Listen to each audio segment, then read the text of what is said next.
항문 질환 중 가장 대표적인 질병인 치질. 앉아있는 시간이 긴 현대인에게 치질은 꽤나 익숙한 편인데요. 과거와는 달리 항문 질환이 의심되면 바로 병원을 찾는 사람도 있지만, 아직까지도 항문 질환에 대한 인식 때문인지 통증과 이상이 생겨도 대수롭지 않게 넘기는 사람들이 많습니다.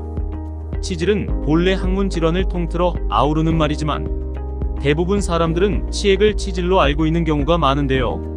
하지만 치질에는 치액뿐만 아니라 치루와 치열 등 다양한 항문 질환이 포함되어 있습니다. 이 가운데 치루는 항문에서 통증을 느끼게 만드는 것과 동시에 분비물이 나오게 만들기 때문에 더욱 잘 알아둘 필요가 있는데요. 치루는 대부분의 경우 경미한 증상만 존재하거나 증상이 없는 경우도 있습니다. 증상이 없거나 경미하다고 치루가 진행하지 않는 것이 아니어서 주의해야 합니다. 진행성 질환인 치루는 처음에는 항문 주위 농양이라는 급성 항문 염증에서 시작되어 만성 염증 상태로 서서히 진행하는 질환입니다. 항문 주위 농양에 대한 적절한 수술적 치료가 이루어진 경우에도 50% 정도의 환자가 치루로 진행하게 됩니다. 항문 주위 샘과 항문 바깥쪽 피부 사이에 원래는 없어야 할 만성 염증 통로가 생성된 것이라고 보면 됩니다.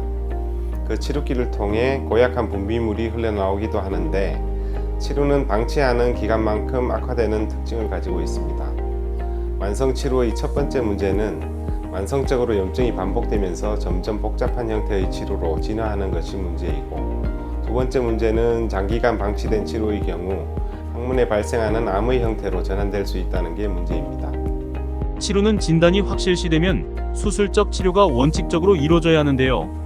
그도 그럴 것이 자연 치유가 어려울 뿐만 아니라 항생제에도 별다른 반응을 보이지 않기 때문입니다.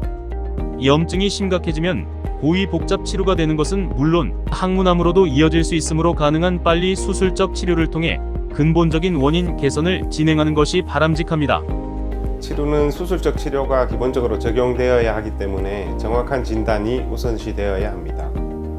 여러가지 검사를 통해 정확하게 진단하고 치료의 형태에 따라서 항문의 기능적 손상 없이 수술을 진행할지, 기능적 손상을 감소하고라도 완치 확률을 높일지를 결정하는 것이 매우 중요합니다. 뿐만 아니라 수술 후에도 항문 건강을 하루 빨리 회복하실 수 있도록 수술 후 상처 관리, 생활 습관의 관리도 세심하게 이루어져야 합니다. 그러한 관리를 어떻게 하느냐가 치료 수술 후 성공을 좌우하기도 하기 때문입니다. 방치 기간이 길수록 더 심해지는 치루. 가볍게만 여길 것이 아니라 모든 질병이 그렇듯 방치할수록 고통만 길어지는 만큼 보다 적극적인 치료와 관리가 필요합니다.